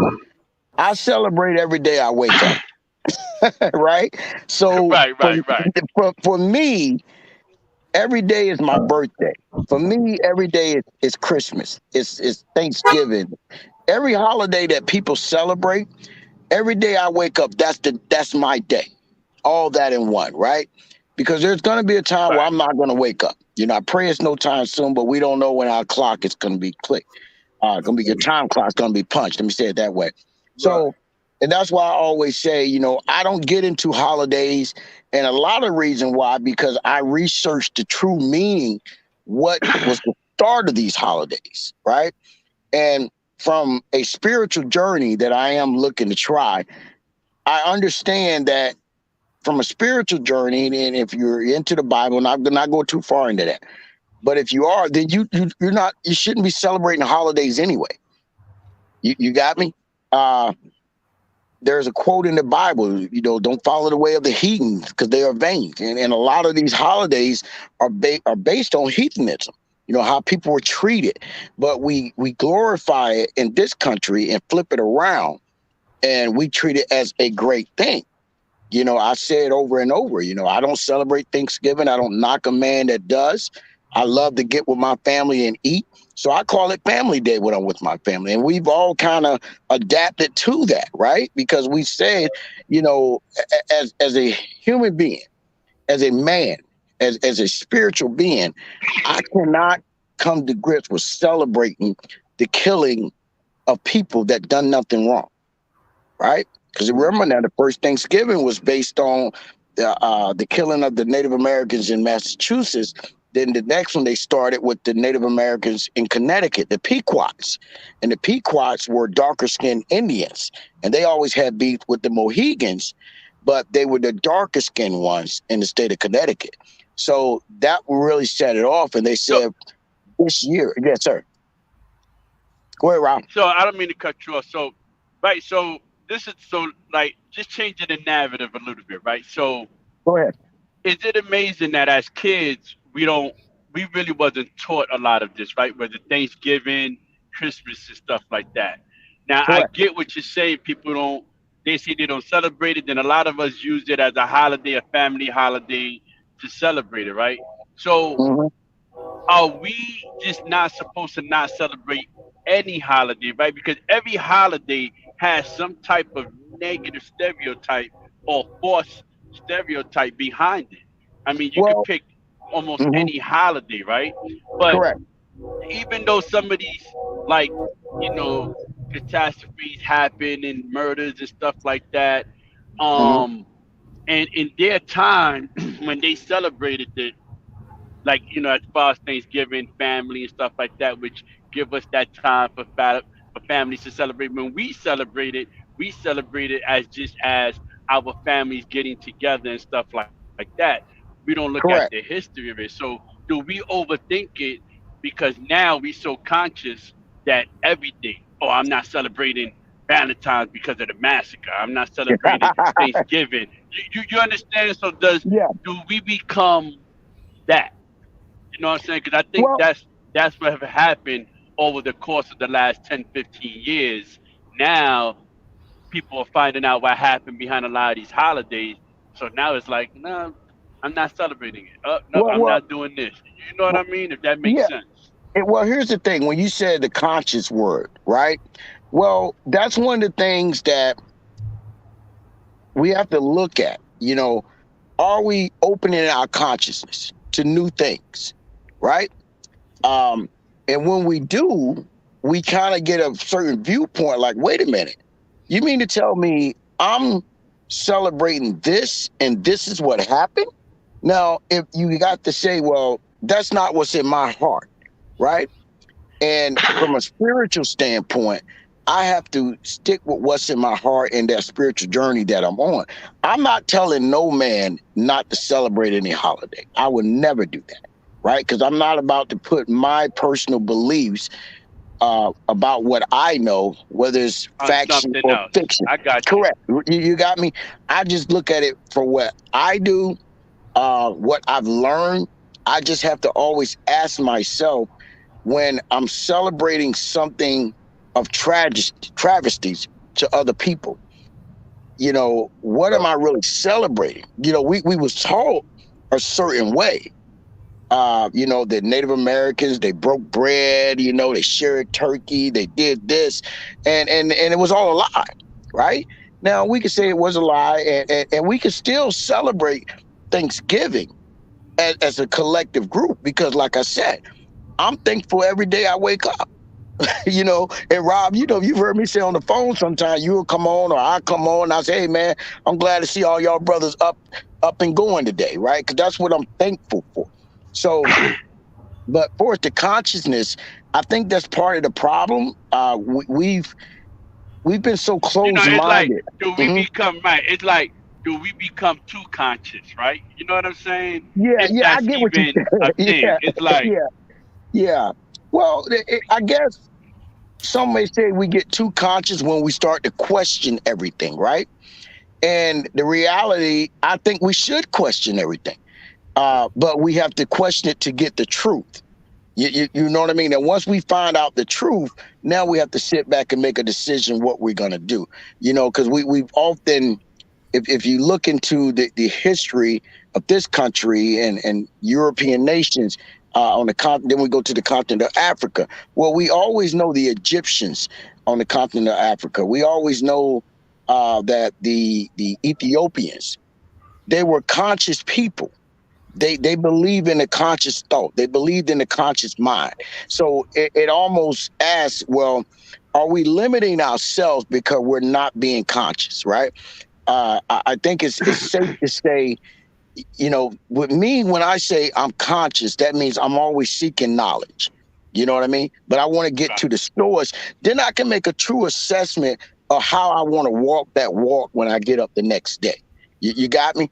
Either I'm walking, I'm pimp walking, I got my pants tied up tight, whatever. I'm walking upright or I'm leaning a little bit. I have to make all these adjustments based on what I'm steady what's coming to me. And that's just how I look at it. But I think as a people, well, not even as a people, because I don't want to make this always about black. As a nation, we've lost our consciousness as a nation, right? Because, and I said this earlier, we become so numb that we're blocking our consciousness because look at all these mass shootings, right? And Right. and there's always shootings. Whenever there's more than one kid, it gets real bad. But just losing one kid is bad enough.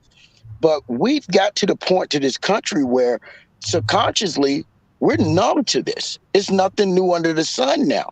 12 people got shot. Oh, okay. Well, yeah, did they get the because guy to shoot him? Oh, yeah. You it see what I'm saying? happens so it happens so rapidly. It happens more often now. Yeah, and it's Before, you might training have your one mind. every couple of years or something. So Right. it's now it's like, damn, like you said, another one, or it's almost like you said, you get numb to it. Yeah, Yeah. and you subconsciously, you as a human being, you as a spiritual being, should never get numb to death, um, Right. the taking of life. Right Right. now, if you want your spirit to end up where it's supposed to go, then now you're on a conscious journey, and you can't be on a conscious journey when things like this no longer affect you. You see what I'm saying? Okay, so now that's a valid point you're making, right? But then I know, like, as far as for me, right? Like, I'm numb to a lot of things because it's the way I protect myself, right? Like, Correct. so when it comes to death, Like I protect myself. Why? Because we can't control certain things that happen. So now imagine, like I know, I think you. I'm not sure. I know you got a girlfriend. I know Bink has his wife and stuff like that. But think about it. I know you've been around when they say, "Oh, I'm not watching the news," because it stresses them out. Correct. So that's just like with us. Like Hmm. sometimes you have to become numb to these things because it's not that you don't have a conscience or you don't have a soul, but you have to protect yourself because that energy transfers over to you, and now you're just stressed and you're letting the outside world control how you feel, and then you're not functioning right. You're always Correct. stressed out. So then your immediate family suffers from that because you're stressed over what's going on in this world and in society, and Hmm. it kind of F's you up. And there's a lot of people that are like that. They allow it to affect them. They can't function. They don't want to go to work, or I'm stressed out, this and that. Correct. And that's not a good thing. So, you know, I think you have to learn how to become numb, but not that you're numb to the point where, it's You like you're don't just care emotionally anything. like blank. Right. Yeah, yeah, yeah. I mean, I agree with you. Some things we have to learn how to block out in order to go on with our day because life is stressful enough, right? I mean, just Yeah. being on the road, right? You've got younger kids. I've got younger kids. Your daughter's going to go to college, and the fact is, once your kids walk out that door, you have no control, Nope. right? You No. have none. And I've always some days I used to get up like 2-3 years ago, and man, I'd be tired as crap. Can't get no sleep. My phone's steady beeping because I always sleep with my phone because I never wanted to be in a position that I wouldn't cut the phone off because I didn't want to be in a situation where something happened with my daughter or a family member 3 in the morning. I can't no, and they're calling me and I don't know nothing about it, right? And I guess somebody said, well, you'll find out when you wake up. No, it don't work like that with me. So that right there is a stress factor. You got kids or if you got a wife, once you leave the house and you go over the road, if you talk at a certain time and you go to call or text and you don't get a call back or a text back, man, your mind is running now. Like, oh shit, excuse my Sure. language. Like, what's going on? So I get it. We can get over consumed with a lot of stuff. And I personally think as a nation, we become mentally weaker as a nation because we allowed all these outside influences kind of curve our consciousness. It curves our spirituality, Yeah. where a lot of people don't know whether they're coming or going.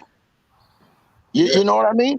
And To talk to your point about being worrying about your family while you're on the road, man. When I love like Dateline ID. I don't watch it at all now, but when I would come home and watch that stuff, oh, correct. I'm a wreck on the road. I'm worried. You know what I'm saying? Right. Like, Yeah. Right. you have them shows, in your head, man. I'm like, I got to stop watching this, man. And they have a name for that. It's called fear porn. Fear Wow. porn. Like, people are actually Right. addicted to being scared. Um, Hmm. yeah, so I stopped consuming that kind of stuff. And then another point, Yeah. I don't know if you guys remember, what was it, last year, the guy in Pennsylvania that killed his neighbors for shoveling snow. Oh And Yeah, yeah, yeah, yeah. yeah. Yeah. he had the video where I watched that thing probably about 20 times, man. And like you said, you just numb to it. That's like because we didn't see that kind of stuff back in the 70s and 80s growing up on television, and it got to do something to you, you Well, know. it does. It does. And our mental capacity gets so exposed to where you have to start blocking things out, right? It's like you meet a woman, and we're men, so we're going to say we meet a woman. And we don't understand throughout a course of 5 years why sometimes this woman shuts down. You got me? You can't get through to her. Now it's an argument for 3 or 4 days, and then she comes back to reality, right? Well, a lot of times there's something that happened to that woman as a child or as a teenager that has affected her so bad she's mentally blocked it in her mind. You got me? But certain things can trigger it, and we don't even know it. And a lot of times, that's what a lot of times we do. And we put so much on the back burner of blocking it in to keep our conscience clear so we can have a good train of thought, that we actually do more damage to ourselves, if I can use that word. And, and I think that's where we're at this country, man, because granted, there was always violence in this country, but you could never see it.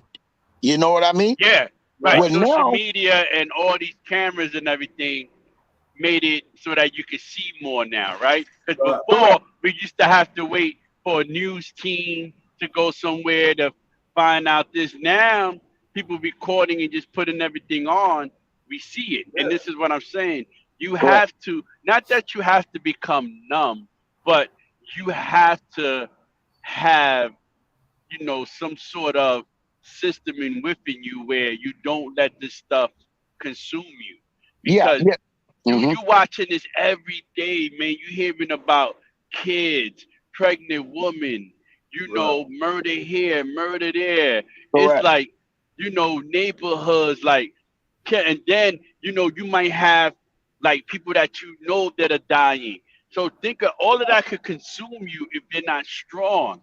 And some of us could get through it, and there's people out here right now that are suffering because of other people's misery. And Exactly. you gotta find a way to combat that. That's Exactly, true, man. man. Because I mean, when you look at the news, I mean, when we were growing up, you had about three channels that played the news, depending Yeah, on where you were from. 2-5. What was I it? you had a couple. You had like 2-5. You had like seven Right, nine. You had a couple, but right. we It watched was the just news. It's local funny, news. big right. So When we now, watched the news, we watched it just to kind of see what was going on, right? But right, you might hear about one murder or a car accident. Now Correct. it's like it's just filled with all of that stuff. yeah, Well, it's like first we got a 24-hour cycle of news. Then we got you get the same news on TikTok.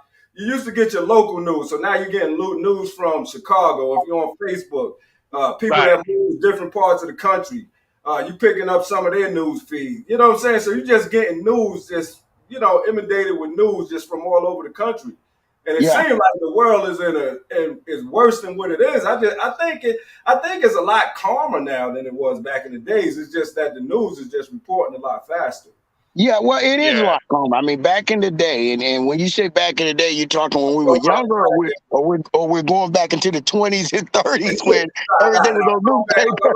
take it back to the late 70s, 80s, Okay, 90s. okay, yeah, You know, because really, all your news came off of your big three, your NBC, CBS, Right. ABC, right?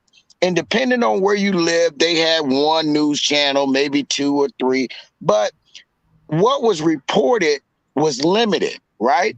Well, now the news channels have to compete with social media, right? And in order to compete, you have to be first.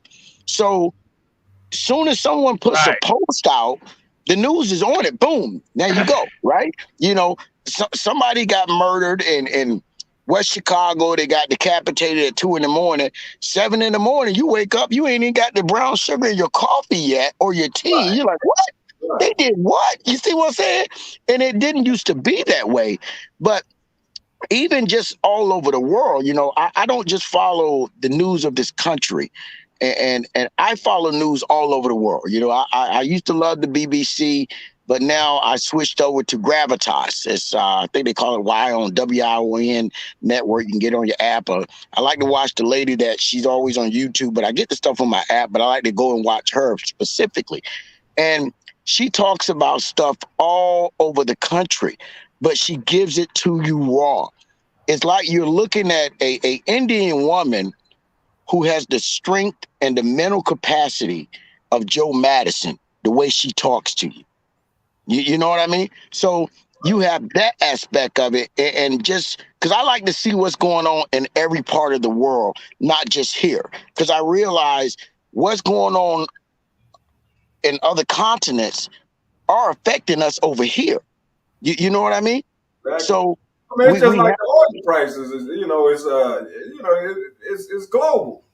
yeah, It's based on the world market. So there you go. The world market, and it's based on these oil prices decided, okay, these oil companies, because people have to understand. I'm glad you brought that up. People have to understand. I don't care what president is in office. He don't control oil prices. He may control oil leases between Mexico, U.S., and Canada. Y'all don't drill as much, or y'all drill crazy. He can do a little bit of that. But for right, us the price point, he can't control it, right? For us the price point, a Saudi king can't control it. They can say we're gonna drill, baby, drill, and drop the price down, right? Because now we have more oil, more cheap oil coming into the market, and it's gonna bring the price down. But just the basics, man, of stuff like that, people don't understand and they don't follow, and it's to the point now that the news has to be so graphic to get people to watch the news, right? It was a point where the news media would never show somebody getting shot by a cop or anybody, right? It's like, no, we Right. can't do that. Well, Right. now, Yep. if they hear about a cop shooting, man, they're all in the stores that are across the street to see if they got it on camera, and so they can get it, right? So we become numb when we see a cop shoot somebody, whether the person is right or wrong. We're just numb. We become numb when we see somebody walking in the subway and they knock the crap out of somebody. We become numb when we hear about a drunk driver driving the wrong way and killed a 3-month-old baby. We're just numb now. Because subconsciously, we've got yeah, so much going on and we're trying to block so much out that it becomes nothing to us, right? right, We hear about it, we go to bed, we get up, we take a shower, I'm going to work, screw it, it is what it is. I'm going out this weekend. I ain't worried about none of that, right? That's how we're becoming as a society. We're no longer a caring people anymore. mm, Even on this side of the melanated skin tone, we're now getting to the point where we don't care anymore, right? Well, once your conscious mind, which some say is the conscious moral standard of this country, the consciousness. Once the country loses that, the country won't stand. When the country loses its moral consciousness, the country won't stand. And I'm not just saying we're the only moral people. I shouldn't have said that. But in general, once we're losing that now, and we see that, where uh, even with the videos that the guys are in the music industry, right? We came up on our Ice Cube, Big Daddy Kane, Africa Bambaataa, those kind of people. We came up on that. DJ Scott LaRock, all right, that good stuff, right? Then Luke came on with the booty music, and blew it wide open. NWA, they got the gangster music, you know. And at that time, the gangster music was shunned. You know what I mean?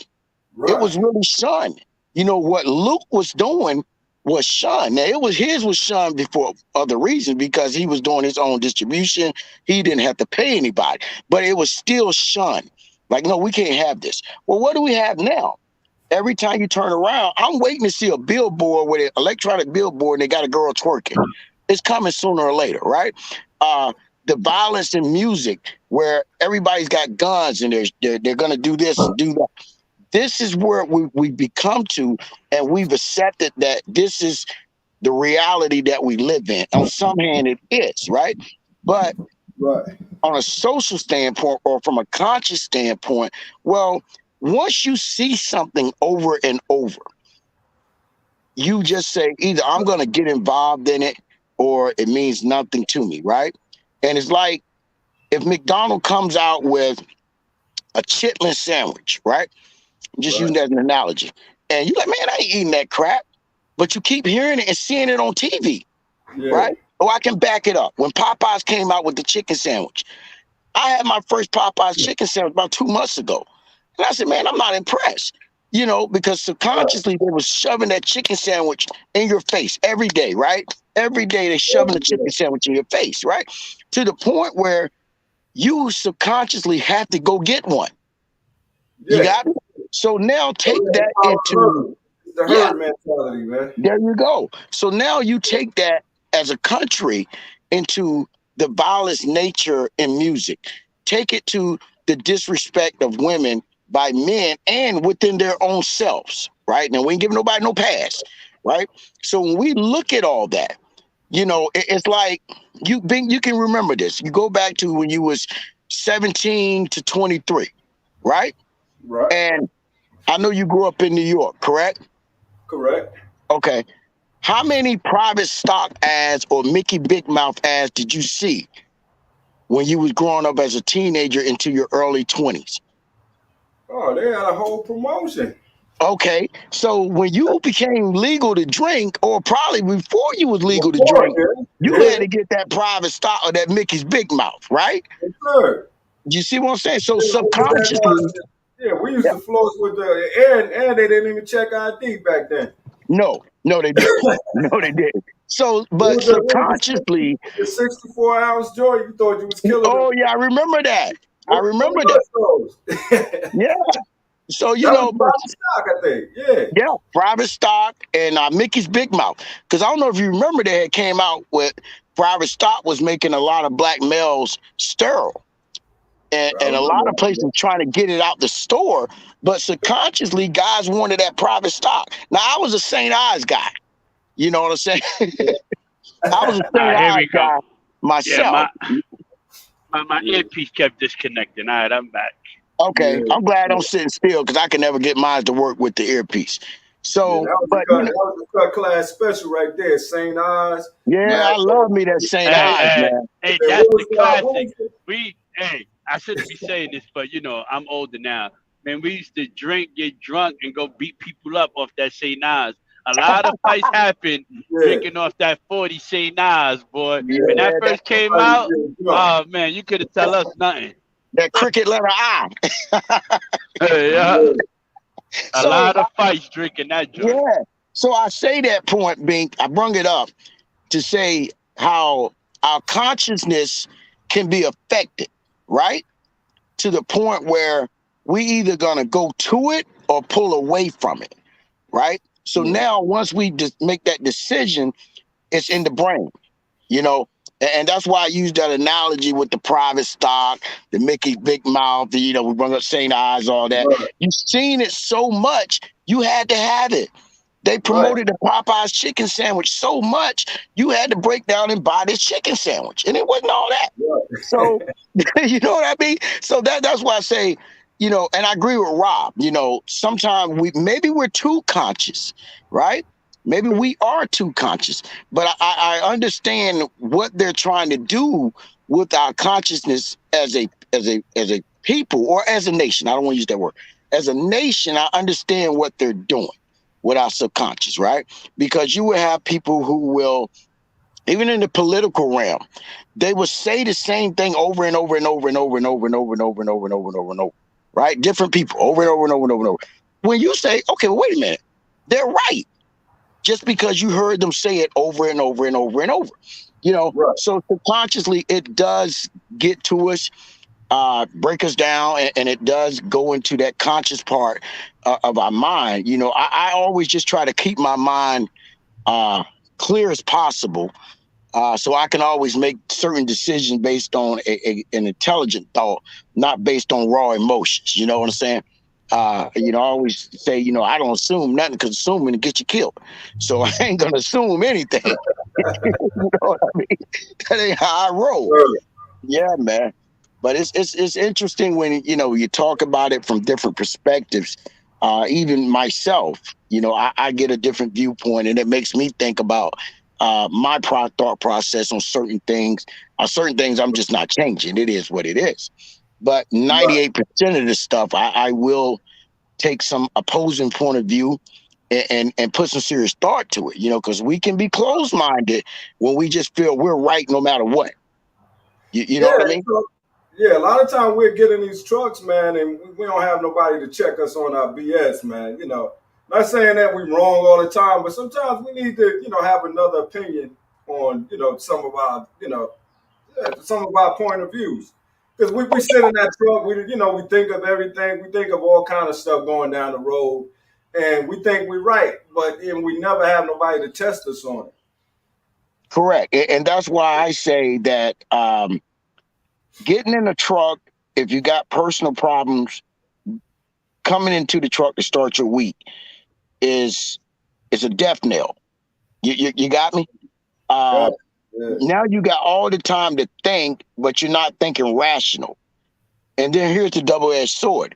When you're in the truck by yourself, you're either talking to yourself or you're thinking, but you're bouncing everything off the windshield, right? Well, who's talking to you? So everything you say sounds good. You know right, what I mean? You start to agree, if I could use this word, you start to agree with your own bullshit at that point. right. You know, I've always, like I said, I got an older friend I talk to all the time. Been knowing Chief 21 years, and he's in his 60s, still out there trucking, and we talk all the time. And I like to talk to him because you know he's got so much information from his time of being young to today, right? He's got so much information in trucking that a lot of guys wouldn't believe how trucking really was back then. They always say, "Yeah, I missed the good old days," and he would say, "No, you don't. You ain't never been in the good old days, so you don't know Right. about the good." But then there's life Right. experiences that he's got. He's a guy. He's loved to read. He was a college football player in West Virginia. He was actually a running back in West Virginia. But he said after the third year, his parents couldn't afford it, so he had to drop out. And he told me why he went there, and he said he wished he wouldn't have went because of that reason, because he knew financially they couldn't afford that school. And we're talking in the 70s, but he still went. So I've always got guys like that keep me grounded. You know what I'm saying? Plus, Yeah. he's a spiritual guy. And I got other cats my age and, cats a little bit older. I generally don't talk to too many people 10 years younger than me because our life experiences are just going to be so different. You know what I'm saying? To the Yeah. point where, we really don't have much to talk about at that Yeah. junction. But, you got to keep it level, man. You got to keep different people around you, especially ones that's got opposing views. You know, that's a Yeah. that's a real helpful way to get yourself down the road. It's a real helpful way to give you a better train of thought. Because we have to train the brain how to think, right? Right. And we know that some people think one way. Well, when they close their consciousness completely, they think one way. That's it. There's no in between. There's no getting around it. This is how I think. I don't care. This is what I know. And everything they know is a lie, and everything they think is not reality. It's their reality. So it's kind of a double-edged sword.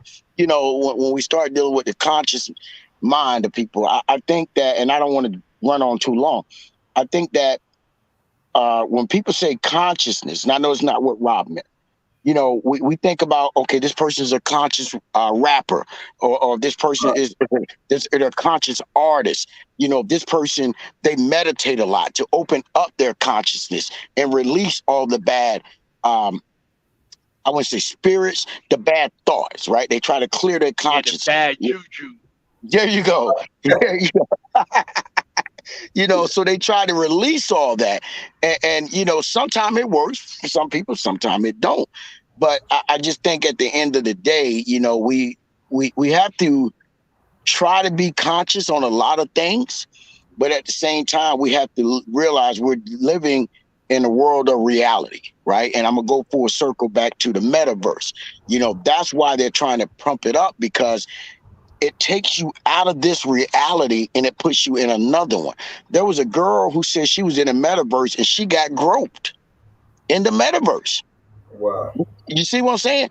And the whole digital real estate, when they started talking about it, it was kind of too late to get in, and then you kind of get in it now, but it's so expensive. And to give you the best example, Bing, let's say uh, you're selling a product, right? You're trying to advertise Bink TV, and you want to do it at the Mercedes-Benz Stadium in Atlanta, right? I've got the property where you now advertising Big TV in the metaverse. You have to pay me. You see what I'm saying? So Wow. they're literally building a alternate world or alternate universe or alternate reality, Yeah, whatever you want to call it. it's Right. Mhm. basically a digital world. That's all that is. That's it. Correct. Everything you can do Right. here, you're gonna be able to do there digitally, and they're just trying to make it intertwined. like with real life with the I can't even pronounce that goddamn word, Oculus, Apocalypse, whatever that joint is. Uh, like even if you have that, like I have that at home, right? My daughter has it. I go on there. I can go on there and be on the metaverse, and the same thing. I can buy land. You could build and stuff like that. It Correct. just simply, it's just think of 3D in real life. You know what I'm Correct. saying? What But you're the doing here, purpose you're of it. going to be able to do there. Correct. Transitional, Right. Nike on board a bunch of stuff in there. I mean, Hmm. there's big brands that have already invested in that because they Correct. figure that's how they're going to be able to, you know, promote and all of that later on down the line when it just becomes functional, completely functional and Well, stuff like that. but here's the thing: it's going to be so many people going to it, right? Because it is like an alternate universe, or what I can't Yeah. remember the Uh word you huh. just said, right? But here's the thing: imagine if you're a guy and you're addicted to porn, right? Now you come into the metaverse, you don't look like you. You can look like anybody because the way they want to design it, like I told Bing, I can when they get it going, and this is what I was explaining how they want to design it. I could go in and be Bink. I could be anybody I want to be. I can buy guns, do whatever. If I want to have sex with women, so there's a porn star, I can go have sex with her as much as I want. That's the world that they're trying to build with this metaverse. You know, I mean, if you would have said this when we were all around 18 to 21, man, get out of here. You crazy, right? You know, we were still starstruck with just Star Trek if you watched it, you know, beaming somebody up. You know, that was like, that's never going to happen. You're never going to go into an alternate universe. Well, we're living in a time where technically you can go into that alternate world. And because people are so consumed with everyday life that is stressful to some and not to others, this is going to be a way to go home and walk into a world that's set up the way you want it. Your perfect enclave, if I can use that word. It's going to be your perfect enclave now, whatever you want to do. So if you like messing with porn star, you're going to be that. You want to play basketball all the time, be a good basketball player, you can do that. Like I said, you buying the clothes there. Everything you're doing here, you're going to be able to do there, right? But it's not the real world. So certain consequences won't count. You got me? You see what I'm saying? It's not like let's just say hypothetical, Rob. You went in there and some girl's rubbing up on you. You know, it's not like your wife gonna pop in. It's like on and popping, right? That's not how it's gonna be. So if a man's married and he wants to have that leisure of doing something like that, I, he can do it. Wow. yeah. Yeah. That's where Yeah, I we're mean, going. I know. I just don't. I'm not really into the thing, but I've learned more about it and stuff Yeah. like that. Yeah. But you, I think you have a problem because everything with the metaverse for you has been porn and female. Listen, if you want me to help you pay for something, I'll send somebody to come see you. Cause No, you no, just no. keep going. Your thing with the metaverse is just It's the porn, point. and females and touching. Listen, we Yeah. got you. You know what I'm saying? We'll send you a girl or something, man. Well, here's the thing. I'm regurgitating. I'm good, but thank you. I'm regurgitating the platform when I was listening to the guy discuss it, right? And this is the guy that was in the meeting with the bigwigs. And he said, in order to get men to get involved, there has to be something that they can do in this world that they can't do in their world, right? And they said, well, men love women and men will spend money on a woman in an alternate world where nobody can see it, right? It's like a guy flying to some of these countries and buying sex. So Right. that's the reality, but now you get to do it in an alternate world. So that was one of the things the guy was talking about when it was, he said, when they was trying to get investors, right? Because you got to sell the product. You got me? Mm. And the notion was, well, what will we do for women? You know, what are we going to do to make women want to come in? And the guy says, well, when women come in, it's a world of fashion that they will always be shown in front of them. You got me? This dressing up as the princess and they can live that lifestyle while they're there. So they broke it down, man. And they even had it where, if you want to be a street thug, you can be a street thug in there. You're going to be able to buy guns. You're going to be able to buy knives, your Jordans, whatever you want. Even Durango boots, Rob. They're going to have those in there, the good ones. So, but I just chose the sex part because as a man, it gets your attention. You got me? Yes, And I will be honest with you.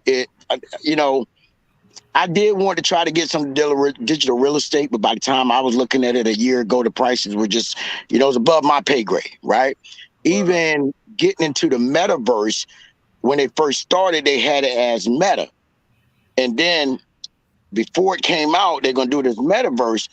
They split it, and now Meta stock ain't worth nothing, but metaverse stock is high, like crazy. You know what I'm saying? So I was like, okay, I'm going to get in on the low end, and still didn't get in. But, I think me subconsciously, I don't know if I would go into it, man. I think now we're going into a tipping point when we can walk out of reality and walk into another reality. That's not even our real reality. Now I'm walking into something that is set up for my cravings that I want, that I can't do here, in the real world, in the physical world. So I don't know, man. I mean, we're looking at, I'm not going to say the end of society, but we're looking at society changing as a whole. And I will say this, and then I'll yield to the panel. Any one of y'all ever seen the movie Idiocracy? No, I haven't seen Okay. that. I don't think so. Yeah. It's got Maya, that girl he's playing on Saturday Night Live. It's got Terry Crews in it, and it's another guy. Well, basically, this guy was frozen, and the earth got dumber and dumber, right? So Terry Crews, he's the president of the United States. And the guy had to find a lawyer. He woke up from being frozen. He finds a lawyer, and the guy said, don't come in, I'm baiting, right? Meaning he was masturbating. Now he's masturbating with something in his mouth and some machine on his lap, right? And the whole world has become so stupid that the only entertainment is killing people in a gladiator style setup, right? And this guy had to prove to them that he could make stuff grow. And he finally made one grass come out the ground, and the whole perception changed for everybody. You know what I'm saying? So I think it's not going to be that bad, but having an alternate reality to go into, it is going to dumb the nation down. It's going to start dumbing the world down. And the dumber we are, the more money they make. You know what I mean? If I can use that it's the perfect setup. The way media is run right now, with all of the fear that they pump in every night, every day on social media, news, wherever. And to have something like that where you could be entertained without leaving the house, where you could buy, where you could buy clothes in the metaverse and buy houses and go to clubs in the metaverse and go shopping in the metaverse and correct stuff like that. Like you really don't. There's no need for human contact. Well, that's So I what think this is like perfect. Just the way society is set up now, man. Yeah. The way people think. Well, it's almost like we're looking at a science fiction movie. Get ready to come to reality. You know what I mean? When you say no interaction, where you don't have to do physical interaction between a man and a woman. Like the movie Demolition Man with Wesley Snipes and what was the guy's name? He always played Rocky in the Rocky movie. Sylvester Stallone, right? And I don't know if you ever remember seeing that movie. Well, Sandra Bullock was in it, and she asked him, "Well, do you want to have sex?" And he's like, "Yeah." So she's getting all ready, and he get ready to take his pants off, and she put this thing on the top of his head. He's like, "What are you doing?" She said, "We about to have sex." He said, "What? This ain't how you have sex." He's coming from the 1990s. You got me? So now he's in the future where you put these helmets on, and this is how you have sex with each other. No physical contact. You know what I'm saying? And the sad part about it, we're physical beings. We need physical contact. You get me? You need that physical contact. It's like being young and you get a hug from your grandmother. You're like, man, it's the best hug I've ever had. Because you need that physical contact. Yeah. Yeah, we So that's definitely, man. yeah, that's where we're heading. I somewhat think it's dangerous. I still would invest into it if I could get a hold of it. I'm all about making money. Oh yeah, But but I still feel it's we're treading real bad. Because you look at this, we've got the digital world that they're trying to pump. We have CERN. I don't know if you ever heard of that. I think you have.